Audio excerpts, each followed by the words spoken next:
Magandang umaga po sa inyong lahat. Ito po Sister Des Caredo ng Children of Light Catholic Charismatic Community. Ngayong linggong ito, magkakaroon po tayo ng pagkakataon na makasama ang mga kapatid natin na nagka-experience ng karanasan kung paano kumilos ang Panginoon sa kanilang mga buhay, kung paano po pinagaling ng Panginoon kanilang mga karamdaman, kung paano po sila binago ng ating Panginoon.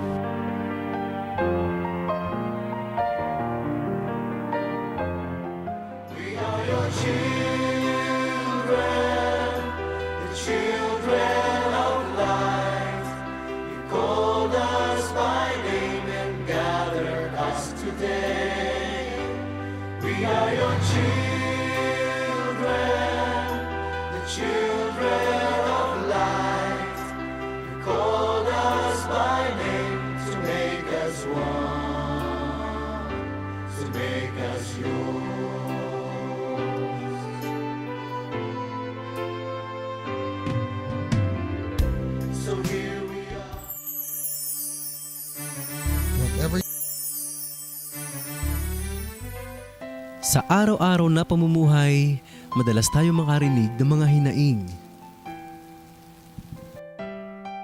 Sino nga ba sa atin ang di nasusugatan, ang di nasasaktan? Ang lahat ng tao ay may daing, pisikal man o emosyonal.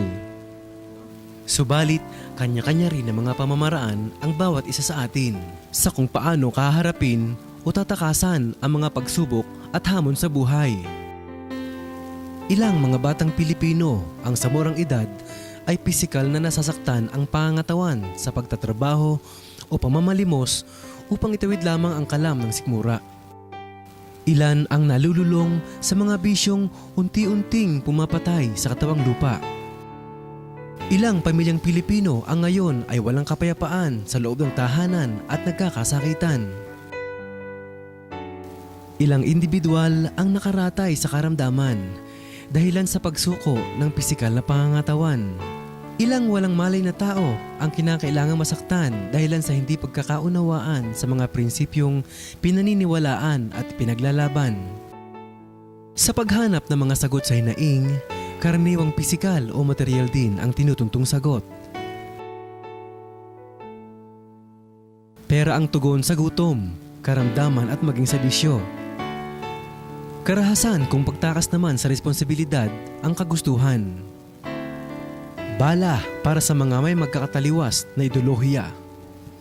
Samantala, pagkalugmok naman ang madalas na resulta ng mga sugat na dala ng kalooban tulad ng kabiguan ng mga pangarap, pagkawalan ng mahalagang bagay at individual sa ating buhay, at maging ang kawalan ng pag-asang makaligtas sa kahirapan.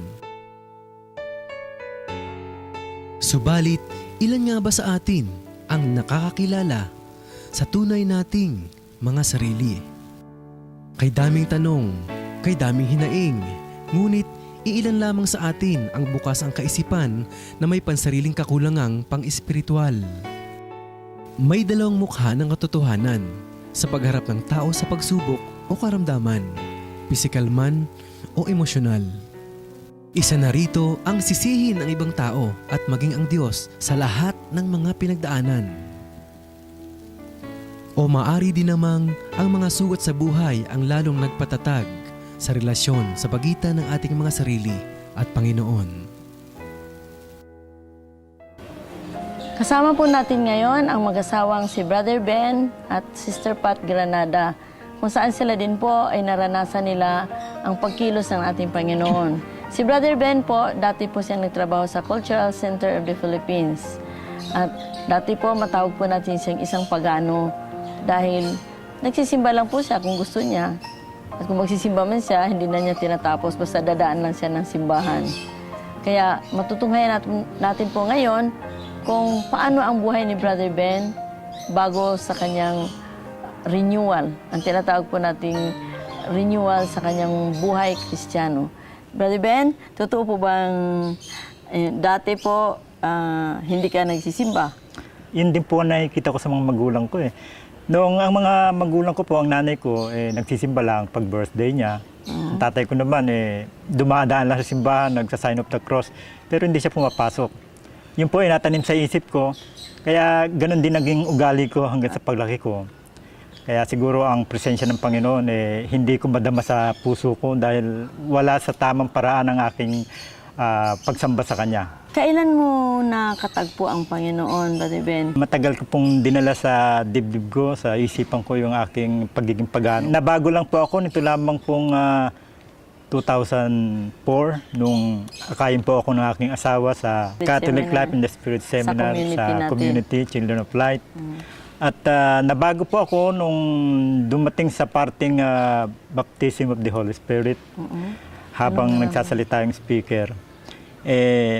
Napag-isip-isip ko po lahat ng mga pagkukulang ko sa Panginoon at sa aking kapwa, yung pagiging mapagmataas ko, mapagsarili ko, at yung aking pagiging pagtanim ng sama ng loob sa mga kaibigan, at pati sa mga kapatid ko. At doon po unti-unting parang lumuwag ang aking damdamin. No, sa oras na yun, pinagsisihan ko lahat yung mga nagawa kong pagkukulang. At doon ako unti-unting nagbago. Na doon ko naisip na makipag-reconciliate sa Panginoon noong taong 2000. Anong meron kang- Nagkaroon po ako ng skin allergy. Kumalat yung allergy sa buong katawan ko. Nung nagpatingin po ako sa Jose Reyes Memorial Hospital, niresitahan po ako pero yung umabot yung gamot ng mahigit 1,000. Inunti-unti kong inumin yung gamot sa loob ng 1 buwan pero wala akong nagbago sa sarili ko. Hindi ako gumaling. Kaya sa kawalan ko po ng pag-asa noon, ang huling naisip ko ay ang Panginoon. Nagsimba ko. Humingi ako ng awa sa Kanya. Hiningi ko ng tulong yung nangyayari sa akin. At sa awa ng Panginoon, talagang mabait ang Panginoon dahil sa loob lang ng 3 araw, yung naramdaman, yung skin allergy ko ay unti-unting natuyo. Amen. Pero hindi pa rin ako na-touch ng ganun. Parang wala talaga akong utang na loob. Hindi ko naisip na yun na isang biyaya ng Panginoon sa akin. Pero hindi ko pa rin nadama yung milagro ng Panginoon sa akin. Hanggang nung nag-attend. Hanggang dumating po yung 2004 na anaakayin ako ng aking asawa. At yun nga, nung napunta ako sa Life in the Spirit Seminar, doon lamang po ako nagbago. Sa ngayon po, pinalalalim ko yung aking kaugnayan sa Panginoon. Nagsisilbi po ako sa Kanya. Kausapin na po natin ngayon ang may bahay ni Brother Ben. Sister Pat, Magandang umaga din po sa inyo. Tunay nga pong totoo ang sinasabi niyo po kasi dati po talagang 10 taon pa lang po ako kasi ako ay utusan ng lolo ko. Dahil ang lolo ko malakas po uminom. Akala ko po yung pag-inom ng tuba kasi bata pa ako ay ano lang po yun, yung normal lang sa amin. Kasi sa probinsya, ang lolo ko, ang tatay ko, mga nanay ko, mga nakikita ko sa aking mga matatandang mga tsuhin at tiyahin ay umiinom talaga. Kaya akala ko lang po kasi palibhasa, bata ako po ang utusan.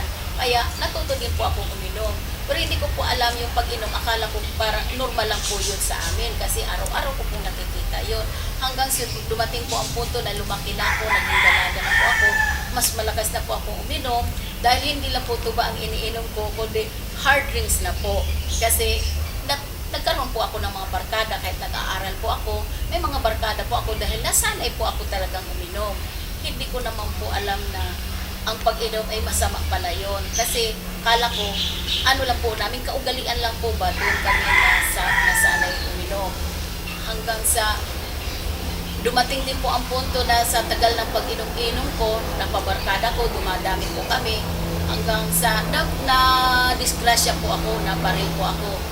Noong 1974, nabaril po ako at kamuntik na po ako mamatay dahil sa tagay-tagay na yan. Pero hindi pa rin po ako nagbago kasi hinahanap pa rin po ng katawan ko ang anak. Hanggang sa nag-asawa po ako, na nakilala ko ng asawa ko sa pamamagitan din po ng pag-inom. Hanggang sa naglaylo po ako nang hindi ako masyadong umiinom nung nagkaroon ako ng 2 anak. At pagkatapos po nung mga ilang taon, ganun pa rin po ako. Na tuloy-tuloy pa rin po ang pag-iinom ko kasi hinahanap ng katawan ko ang alak. Hindi po ako makapagtrabaho ng makapagtrabaho at saka hindi rin po ako makatulog kung walang alak sa katawan ko. Kumbaga, ang alak sa akin po, hindi, parang na-addict ako sa alak. Ginagawa ko lang siyang tubig. Kahit may trabaho po ako, umiinom talaga ako ng alak. Paano nagbago ang buhay mo, Sister Pat? Ano po, nagbago ang buhay ko nung inakay po ako ni Sister Lolit sa community, sa Children of Light. Pero dati po, nung wala pa ako sa Children of Light, renewed na po ako noon, naging member na rin po ako ng Charismatic. Pero ganun pa man po, hindi kaparis ng nangyari sa akin nung nasa Children of Light na po ako na talagang totally po nagbago ang buhay ko. Yung dati kong ginagawa, hindi ko na po magawa. At doon talaga po naramdaman ko yung pagbabago sa buhay ko. Naalis na po sa akin yung pag-iinom ko. Malakas na pag-inom. Opo, yung malakas na pag-inom ko, naalis na po yun. Mula nung naging intercessory head po ako, nilagay po ako ni Lord doon para manalangin, ipagdasal ang community at ang mga layunin ng bawat isa. At siguro po si Lord ang may gusto na ilagay niya po ako sa intercessory para mabago po talaga ang aking sarili dahil kailangan ko po talagang malalim na panalangin, malalim na pagsampalataya sa Panginoon dahil ako pala po dapat talagang baguhin. Mula nung nag-CCOB coordinator po ako doon sa barangay namin, sa barangay 216 sa Vargas po at saka sa Torres Bugalyon, hindi na po ako makainom dahil unang-una po, nahihiya na ako kay Lord. Dati po umiinom ako doon sa kalye sa barangay namin. Marami po akong kainuman doon. Pero mula nung nagka-Christ on the Block na po ako, hindi na po ako makainom kasi nahihiya na po ako kay Lord. Mga kapatid, ang mag-asawang Brother Ben at saka Sister Pat, talagang totally pinagaling sila ng Panginoon sa kanilang karamdaman. Si Brother Ben, meron siyang dating skin disease, no? At yung kanyang pagtanim, no? Sa mga galit, ngit-ngit, agpuot sa kanyang mga kapatid at mga kaibigan, ay tinanggal ng Panginoon. At Sister Pat naman, yung kanyang bandage sa pag-inom ay inalis na rin ng Panginoon. Sana matularan din po ito sa ating mga kapatid na mahirap makawala sa kanilang mga bisyo, lalo na sa pag-inom, pagsisigarilyo. Sa ating pagbabalik, ang dating babaero, sugarol, lasinggero ay magbabahagi din po siya sa kanyang buhay at kung paano po siya binago ng ating Panginoon. Diyan lang po kayo.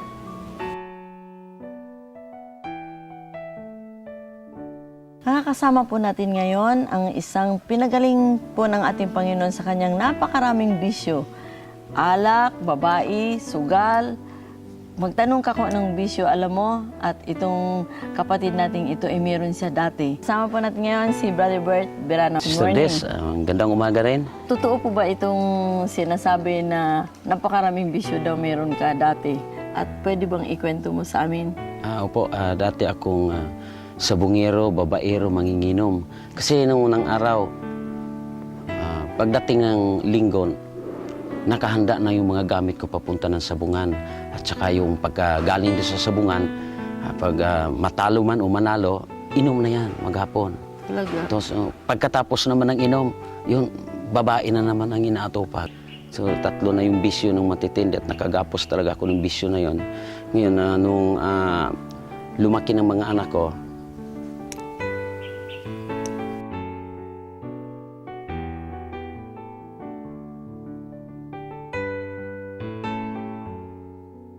nung lumaki na yung mga anak ko at doon ko naiisip na kung paano ko sila paaralin kasi marami sila eh. Ilan ba anak mo, Brother Bert? Kuhan yun sila, Sister Des. 6, tapos iba pa yung anak ko sa iba. Meron pa akong anak na 2 doon sa ibang babae. Tapos, so doon ko nag-iisip kung pagpatuloy ko yung bisyo ko, paano ko mabibigyan ng magandang kinabukasan ng mga anak ko? Kasi, dahil alam ko naman nga ang pagsasabong talaga, madalas yung talo kaysa panalo. Ngunit naghapos talaga ako sa bisyo. So, nakadecide na talaga ako sa sarili ko na iwanan ko na yung bisyo na yon at hindi ko magagawa matagal ko nang itinangka yon, hindi ko magagawa talaga. Dahil wala rin akong Panginoon noon, kundi ang Panginoon ko lang yung sa isip lang, pero hindi ako pumupunta ng simbahan. Nung naiisip ko na yung mga mali yung ginawa ko, tinangka ko nang yung alisin yung bisyo, hindi magagawa. Ngunit pasalamat na din ako dun sa Children of Light. Nag-ilisis ako. At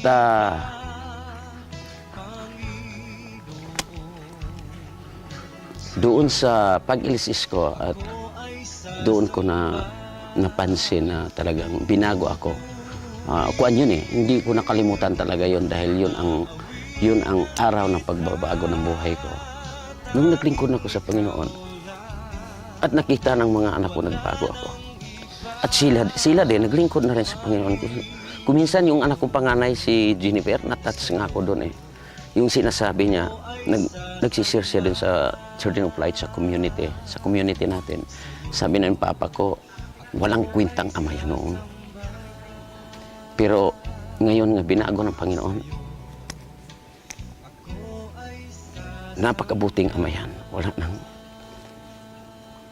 Wala nang higit pa dyan ang ama. Kasi lahat ng sweldo niya, pag sweldo na lahat niya, binibigay talaga sa amin. Kaya nakapag-aral kami. So doon ko natatouch talaga. Natunghayan po natin ang buhay ni Brother Bert kung paano siya pinagaling ng ating Panginoon. Kaya wala pong imposible sa ating Panginoon. Kung sino pong may ganong bisyo na hirap pumahon, it's only Jesus who can save us. Nandito naman po tayo mga kapatid sa tahanan ng isa sa mga coordinators natin dito sa Antonio Rivera, Sister Merlinda Estrella, upang ibahagi po ang kagalingan na nangyari sa kanyang apo sa murang edad na 9 years old, ipinagaling din po ng Panginoon, si Brother James. Brother James, kumusta ka na? Mabuti naman po. Paano nga ba yung nangyari sa'yo? Nandun po ako sa hospital. Sabi ng doktor, ooperahan na daw po ako sa appendix. Nagpe-pray na po ako, sila nanay, sila tita Beko po, tito Tony, mama ko sa papa ko. Nung binamagahan, na po, preparation to operation na po ako. Tapos, nung na po, kinatiter po ako nun. Tapos, may bibilin po na kailangan sa pag-operahan po Gamot. ako. May bibilin pong gamot po. Walang mahanap, puro malalaki yung kailangan po sa po, yung maliit lang po yung kailangan ko. Tapos po, nung naghahanap sila, tapos na sila maghanap, wala sila nahanap. Tapos bumalik na sila sa ospital. Tapos maya-mayang unti, sinabi na lang po nung doktor na hindi na po ako operahan. Magaling naman po ako. Hindi po ako operan sa appendix. Po, talaga ang galing, no? Pinagaling ka agad ng Panginoon. Amen? So ngayon, nung lumabas ka sa ospital, anong ginawa mo bilang pasalamat sa ating Panginoon? Gumawa po ako ng isang kanta. Talaga? Anong title? Jesus aking mahal po. O sige nga, umanta ka nga. Kahit walang tugtog. Jesus aking mahal, ang pag-ibig na ito'y iaalay lang sa'yo, araw at gabi. Ikaw lang ang nasa isip, pangyarihan mo'y laging nakakamit. Jesus, ikaw lang ang dapat na maghari sa mundo. Buhay mo'y inalay para lang sa amin. Pangyarihan mo'y hindi magmamali. O Jesus, sa buhay ko, isa lang panalangin na ialay ko sa'yo. Huwag mo sanang pababayaan ang lahat ng tao sa mundo. Talagang wala pong imposible sa ating Panginoon. Imagine, ooperahin na po siya, pero suddenly sinabi ng doktor na hindi na siya operahin. Kaya mga kapatid, huwag tayong mawala ng pag-asa kung ikaw ay may karamdaman ngayon. Kagaya ng ginawa ng Panginoon sa ating kapatid at si James, unahin muna tayong manalangin bago tayo mag-decide na magpa-opera. Makasama din po natin ngayon mga kapatid ang ating dalawang kapatid na member din ng Children of Light, si Sister Laga Marapon na taga Davao del Sur at saka Sister Remy Alcantara. Kumusta na po kayo? Ngayon po, ibabahagi din po nila sa atin kung paano sila pinagaling ng ating Panginoon sa kanilang mga karamdaman. At unahin muna natin kausapin si Sister Laga Marapon. No? Sister Lag, pwede magbisaya ka na. Sir Laga, paano ba ang relasyon mo sa Panginoon nung hindi ka pa naging member ng Children of Light? Children Supply, pitik-pitik ba sister? Minsan magsimba, minsan hindi. Anong meron kang karamdaman na pwede mong ipagyabang ang Panginoon kung paano kanya pinagaling? Ako may sakit ako sa puso at high blood. Anong taon yun? Nagkasakit ako is 1985 pa pala. Nung namatay yung asawa, kasi nagkasakit din yung asawa ko, may maintenance ako na gamot. So, ano ang pakiramdam mo noon na pareho kayong may karamdaman? Siyempre, na-depress ako kasi kawawa yung mga anak ko. Mamatay asawa ko, may sakit din ako. Pero sa awa ng Diyos, nandito pa ako ngayon. Yun, may maintenance lang, maintenance ng gamot, inom ng gamot, pero hindi pareha ngayon na parang si Lord na ang nandyan sa akin. Ano ba ang pakiramdam mo ngayon na nasa Panginoon ka na? Maligaya ako sa Des, maski wala nga akong pera, tama-tama lang makapamasahe sa community, okay lang. Tama mo ba yung buong pamilya mo? Buong pamilya ko, sister, sumama talaga, lahat. So ngayon, hindi mo na naramdaman yung sakit ng puso mo? Wala na. Sa awa ng Diyos, wala na talaga. Oo. Sister Rem, ibahagi mo naman sa amin kung ano ba itong karamdaman mong tinatawag na Meniere Syndrome. Ay, opo, Sister Des. Ito pong Meniere Syndrome, ito po ay rare na sakit, sabi po ng doktor. Ito po ay maglalakad ka pero wala ka pong balanse. Ang katawan mo, nawawalan ka ng balance dahil tutumba ka po anytime. Opo, nahihilo ka. Sakit ka palagi kasama? Opo, kasama ko pong husband ko. Halos siya ay hindi humihiwalay sa akin kasi siya ang nag-guide sa akin. Hindi rin po ako nakakapagtrabaho noon dahil talagang hindi ka pwedeng mapag-isa. Yan napakarami rin pong dumanas po niyang sakit na yan na years po nilang dinanas, years po silang nag-suffer na nagpupunta pa po sila sa abroad, sa US, para lang po magpagaling.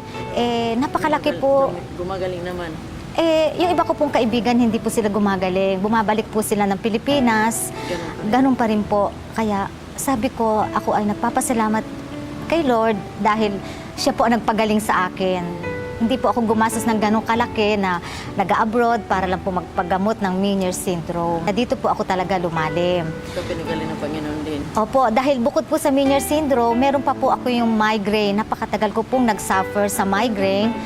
Ang Meniere's hindi pa po masyado pero mabigat na sakit po yan. 2 months po ako nag-suffer ng Meniere's pero ang migraine ko po, nung mag-college, nasa college pa po ako, nagma-migraine na po ako, hanggang sa nakapagtrabaho po ako, librarian po kasi ako, hindi po ako nakakagawa ng duties ko.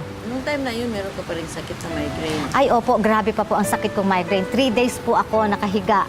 Hindi rin po ko iniiwan ng asawa ko dahil talagang nagsusuka po ako. At ang kinakain ko lang po noon, konting lugaw at saka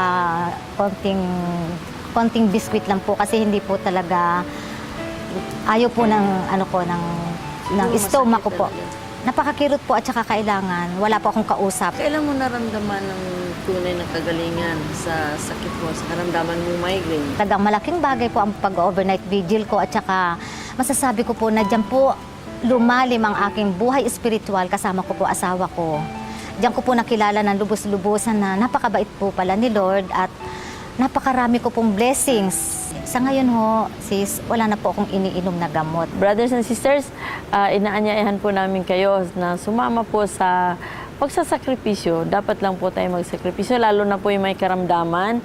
Nung sasabihin ng mga medisina, nung sabihin ng mga doktor na bawal magpuyat, bawal magutom, no? Pero alam mo, sa 3-day fasting, talagang pagagalingin ka ng Panginoon. No? Marami pong gumaling sa pamamagitan ng 3-day fasting.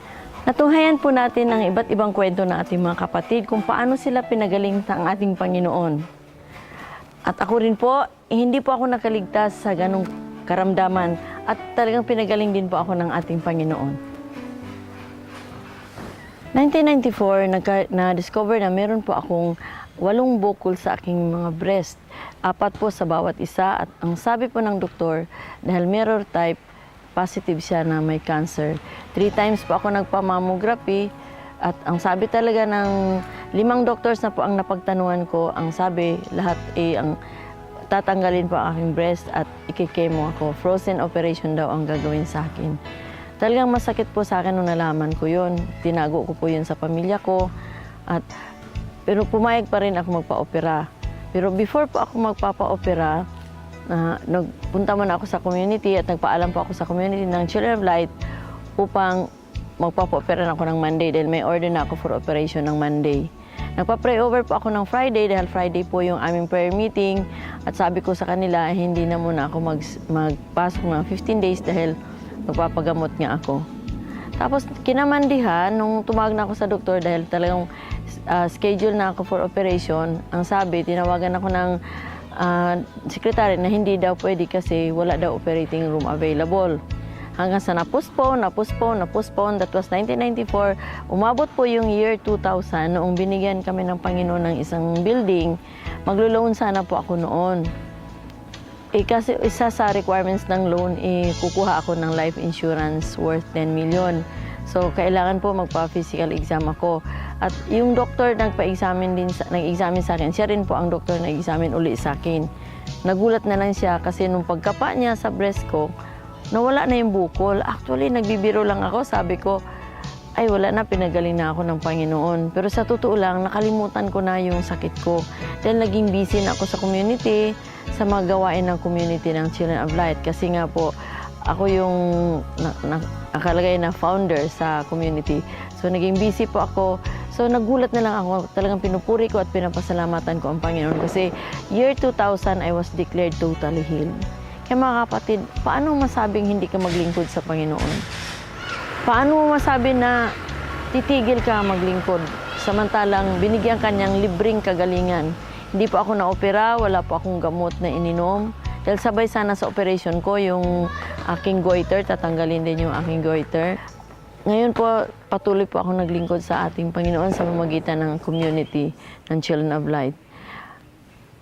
Kaya masasabi ko talagang walang imposible sa ating Panginoon. Sabi nga po ni Father Polinar, ang cancer daw ay 2.5 lang sa ating Panginoon.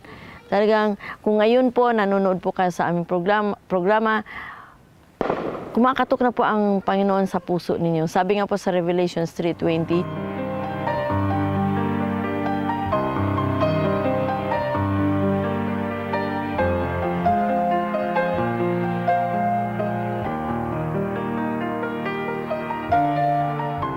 tagal na pong kumakatok ng ating Panginoon sa puso ng bawat isa dahil gusto niya tayong lumapit sa Kanya. Sobrang pagmamahal sa atin ng Panginoon natin, kaya lang tayo po ang lumayo sa Kanya. Hindi po lumalayo ang Diyos sa atin, tayo mismo ang lumalayo sa Kanya. Na sobrang pagmamahal ng ating Panginoon, tayo mismong tao ang nag-aabuso. Naging busy po tayo sa mga bagay dito sa mundo. Nakakalimutan natin na sino ang may-ari ng mga blessings na yun, ang kinabibisihan natin. Nakalimutan po natin na mayroong isang Diyos na nagmahal sa atin, na may-ari ng lahat. Kaya mga kapatid, kung kayo po ay nanonood sa ating programa, huwag po ninyong kalimutan na ang Panginoon ay kumakatok na sa inyong puso ngayon. Ngayon mismo, kumakatok na siya sa puso mo upang buksan mo siya at papasukin mo siya sa buhay mo.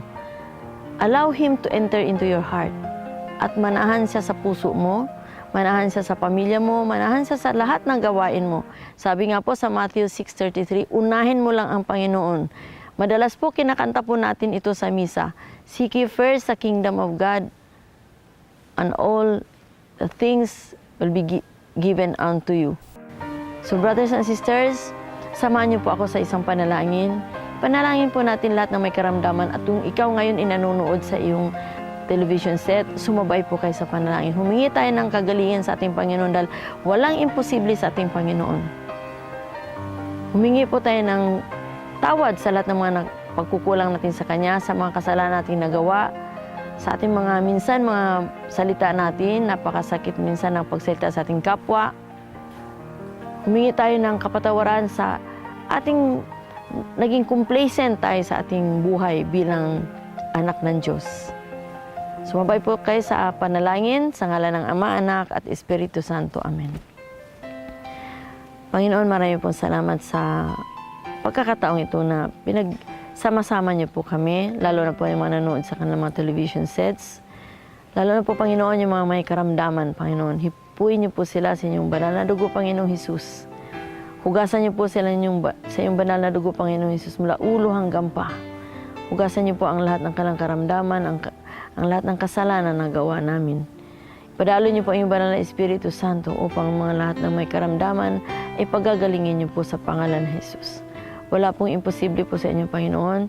Kaya, Lord, padalo niyo po ang inyong mapagpalang kamay, mapagpagaling na kamay. Kung paano niyo po kaming lahat pinagaling, ganun din po ang gawin ninyo sa mga kapatid namin na nanonood ngayon.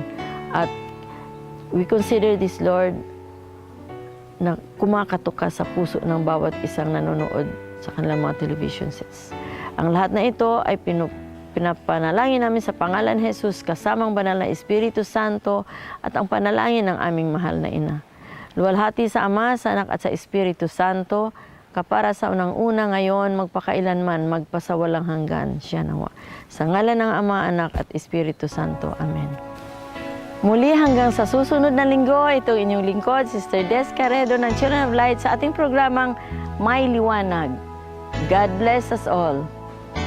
Ikaw ang Diyos ng himala. Ikaw ang Diyos ng himala. Nagpapagaling sa may karamdaman.